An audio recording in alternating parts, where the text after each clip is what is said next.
Coming up tonight, the Catholic Archbishop telling members of the country's judiciary it's time to invoke the Spirit of God. He said this at the annual Red Mass. The details straight ahead. Police on the scene of a robbery and rape early this morning in the Marshall Road area. Be careful, the bad guys are out there. Stay close. And have you ever made a New Year's resolution and forgot about it a week later? Well, we have the solution for you. Stay close.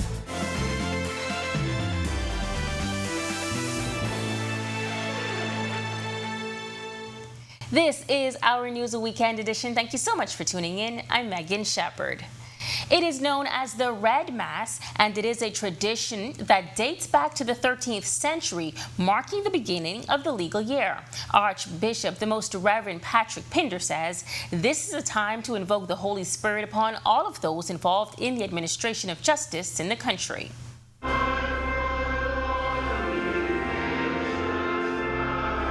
There's a broader issue of certain matters regarding legislation that have to be addressed, but also I think the most important thing for the members of the judiciary and the legal profession is to remember that their task is to actually do their job well with a profound amount of integrity and bearing in mind that what they do is a very, very important service to our community. Chief Justice Ian Winder expressing his pleasure to resume the tradition post-pandemic. And it's good to be back in person after being absent for 2 years.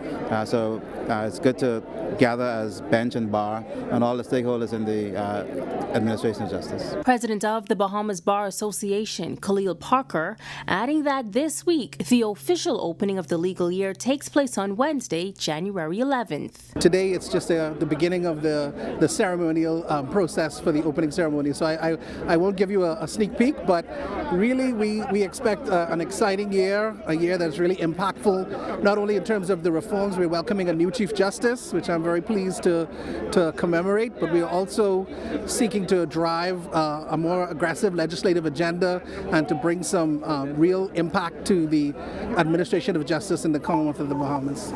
Police are on the hunt for 3 men who broke into a home in southern New Providence and restrained and robbed the occupants. Initial police reports are that a family was at their home on Marshall Road around 5 a.m. today when 3 armed men broke in, tied them up, robbed them, and sexually assaulted a female family member. Police are aggressively investigating this robbery. If you have any information on this, please call Crime Stoppers at 328-TIPS.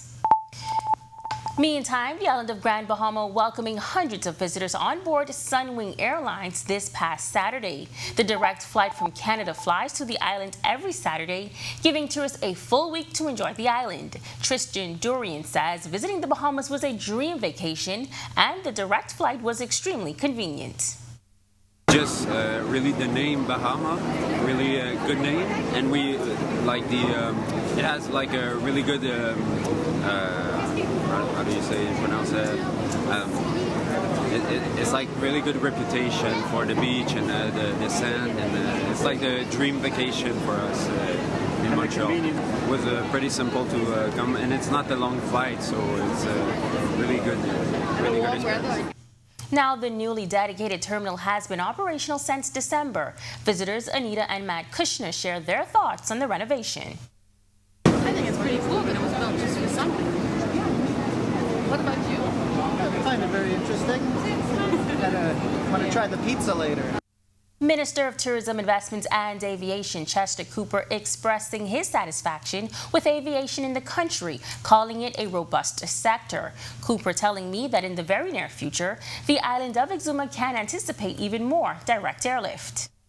We continue to build Exuma as the hub for the rest of the southern and central Bahamas. We anticipate that this development is going to continue in the near to medium term. We continue to get good airlift into Exuma from Canada. We expect a new flight direct from New York, hopefully very soon. We'll announce that. And therefore, this is going to help significantly the islands of the south and central Bahamas as far as their tourists is concerned. Noting the important small aircrafts play in our chain of islands, the aviation minister says there are plans to create more routes for the nation's flag carrier. There's no direct flight, for example, from Nassau to Ragged Island, and I'm hoping to be able to have Bahamas Air bring folks into Exuma, and then small commuter airlines can take advantage of that business opportunity to take them out to Ragged Island. So small aircrafts is a part of our way of life, and we have generally a good safety record in the country for aviation, and I know that this will continue. Well, don't touch that remote. On the other side of the break, the Ministry of Education makes a way for special needs children. That's commendable. Vaping, do you love it? Well, the details on it are straight ahead when our News Weekend edition returns.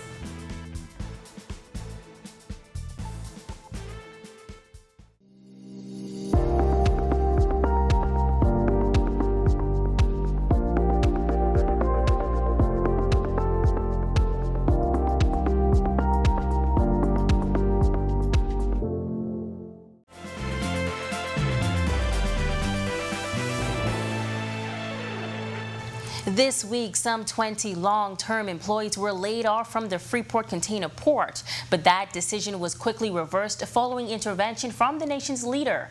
Before the terminations were reversed, Chairman of the Progressive Liberal Party, Fred Mitchell, called a press conference on Grand Bahama to address the issue. Mitchell says it was the government's view that FCP was their partner in the long-term development of Freeport. It causes governments, it causes the people who've invited these investors to come here to think again about the climate into which they've invited investors to come. We want a partnership.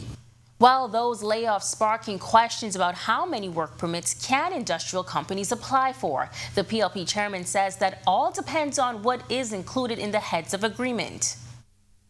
These companies often say, because you say 150 work permits, that means that they can just apply and any work permit they want, they get. As immigration minister, I never agreed with that. My view was you still have to go through the test of whether or not there's a Bahamian who's available to do that job. That's me. I don't know what the current position is, but that's me.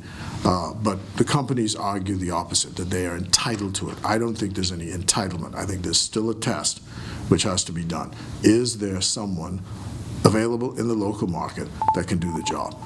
A pilot busing program kicked off this week at 15 schools on New Providence with the goal of getting students from school campuses safely into their homes without incidents. SC McPherson Junior High is one of the schools in the program, and Principal Shabana Darville says so far it has been going well.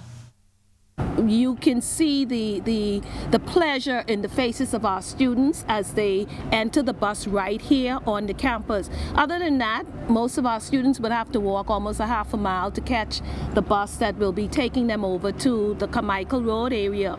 Additionally, they would have fought with buses or compete with buses who would have the regular public driving along with them, so space would have been a problem, an issue for our students.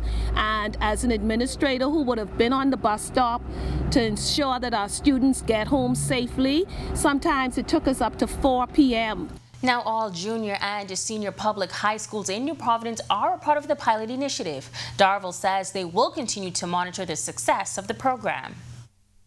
Now that has alleviated the need for us to walk out to the bus stop and for us to spend so much manpower, man hours on the bus stop with those children because they would leave the bus directly from the school campus. We look to improve it and tighten up in areas so that by the end of this pilot experience we would have nailed out all the kinks and our children will be used to hopping on the bus right here in the schoolyard. Special needs students across the nation are getting much needed learning aids thanks to donations from corporate Bahamas. Our Jean Joseph has the details.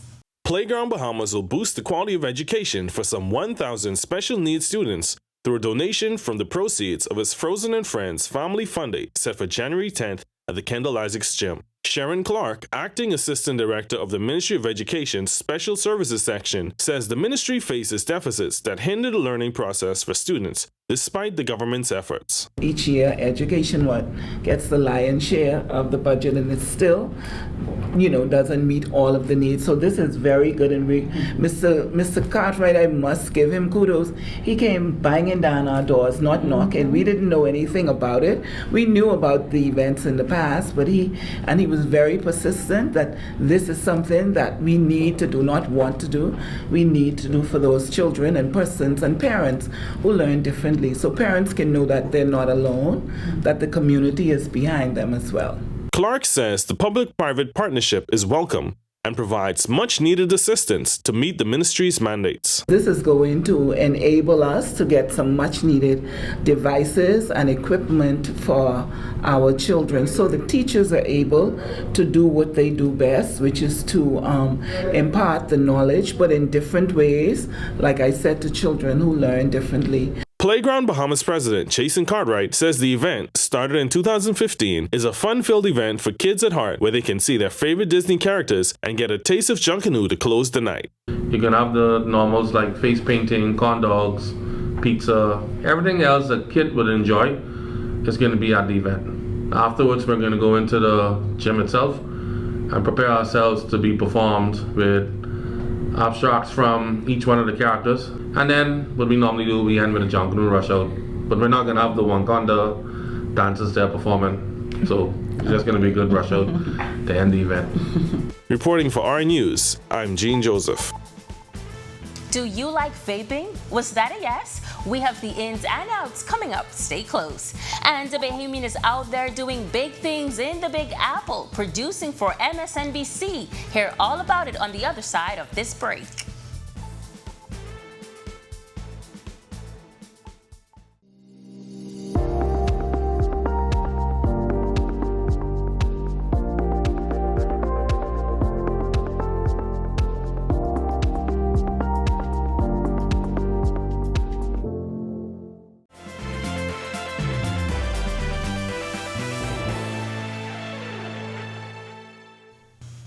Welcome back. Philip Williamson is a Bahamian recently featured on Our News for his indie film efforts, directing and producing a documentary film titled Who in the Morning about Junkanoo. But when he's not directing indie docs, he's directing television for MSNBC in the Big Apple. Went to college for it, graduated. My senior year in college, I got a job at a small station in Freeport, Louisiana, at ABC there. And I told the manager straight off the top, I was like, yo, I want to be a director. And he told me, yeah, it's possible. I stayed behind every day possibly when I was working, and I just learned how to become a director. And after like 6 months, or just like 6 or 7 months, I became a part-time director, fill-in director. And from there, I just worked super hard. I worked harder than the next person. But his climb to the top didn't happen overnight, nor did it come easy. I worked at 3 stations in Louisiana. And then I moved to Philadelphia. I worked at Fox in Philly for about 5 years. And then I moved up here April of 2022 and started working here in April of 2022 in New York at MSNBC. I mean, it had been a dream since, I was young. My parents used to have MSNBC and CNN volume 100 in the house where you could hear it at any point in the house. And I just told them, I said, look, this is where I want to be. And I got here, and I just started. It's only been, 8 months now. And I still feel like I have so much more to learn. Well, in the first of a 3-part series, we take a look at vaping, an activity that has become increasingly popular among Bahamian teenagers and young adults in recent years. Despite vaping's popularity, it may not be so good for users after all. Join our Gene Joseph as he gets an expert opinion on the vaping trend. Vaping. It seems like everyone is doing it. You've surely seen someone puffing on a device, often no bigger than a kazoo, and blowing out a sweet-smelling haze. Dr. Gatroya Oliver says, surprisingly, most people don't equate vaping to smoking. I think in the older population, it's a transition point away from smoking, in my my practice, but I do see a lot of young people and they do vape. And because when taking history, we ask, do you smoke, do you drink? Oh, I don't smoke, but I vape.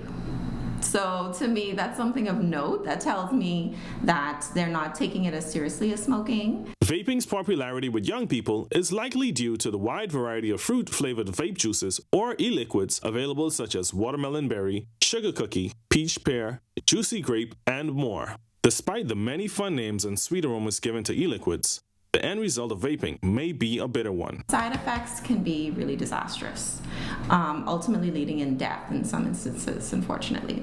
So we have things like lung infections, bronchitis, pneumonia, as well as something called vaping-associated lung injury, which is the worst form of side effect I've seen. In February 2020, the Centers for Disease Control and Prevention confirmed 2,807 cases of e-cigarette or vaping use-associated lung injury, also known as EVALI, and 68 deaths attributed to that condition. The CDC has identified vitamin E acetate, often used in vaping products, as a chemical of concern among people with EVALI. CDC doctors found E-acetate in all lung fluid samples of EVALI patients examined. Vaping or e-cigarettes actually came out as an alternative. It was deemed like a safer alternative to smoking. However, now we're finding out it's not so safe. So we have decades of research on smoking, right? We know it causes cancer, we know it causes emphysema, bronchitis, all of these things. However, vaping, we don't have as much information. So research is definitely needed to uncover the real side effects and the long-term side effects such as cancer, etc. Although vaping is relatively new, Dr. Oliver says it has proven to be as addictive as other similar activities. Why do you feel the need to do it? If it's not, if you're not addicted to it, why do you do it all day? All day you're puffing on this thing, right? Ask yourself the question, why do you need it? Because it is an addiction. It's not one of the more widely known ones, but as people start to do it more, I think the awareness will grow. Reporting for Our News, I'm Gene Joseph. Great information. Thanks, Gene. Just after the break, the weather report is on the way, your last chance to plan an enjoyable event for the weekend. New Year's resolutions, are yours attainable? Let's talk about it right after the break. Stay tuned to Our News Weekend Edition.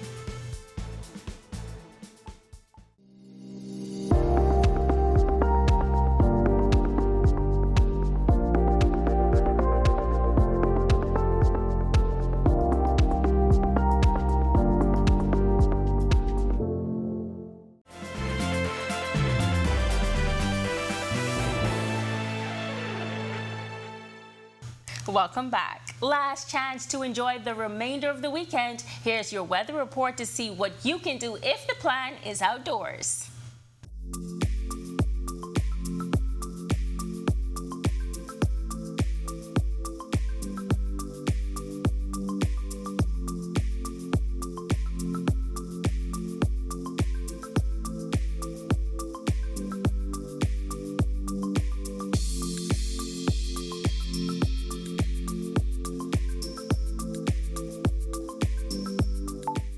Many of us are inspired to start the new year off on the right foot with fitness goals, but statistically, most will give up by the end of the month. The Fitness Connection is hoping to keep more people on track with a transformation challenge aimed at not only the body, but also the mind. Marlena Leonard reports. It's called the Transformation Challenge.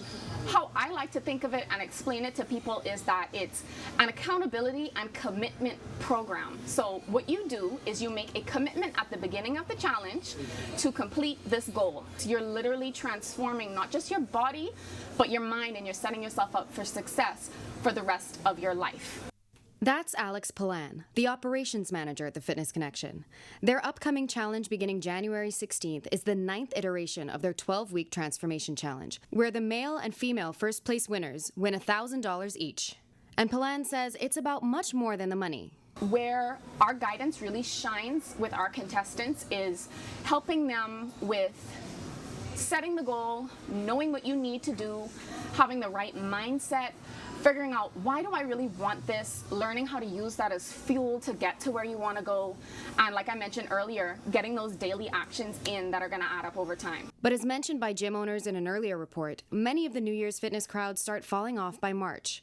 The operations manager says the challenge includes bi-weekly personal check-ins, and if someone's thinking of giving up because they feel they've backtracked, the thing that I always like to ask people is, what is the one next small thing you can do to get back on track and get back where you need to be with that goal?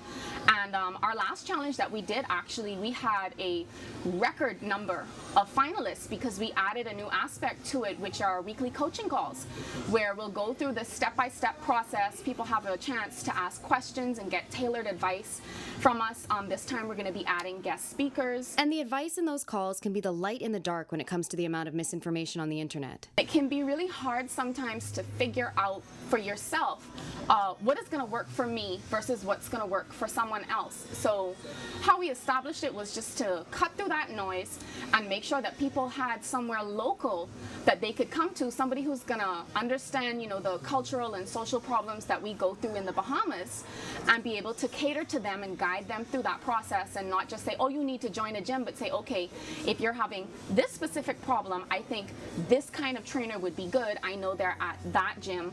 If you're looking to try different trainers before commitment, there will be some free group workouts available for competitors along the way, where you can meet new trainers and fellow participants.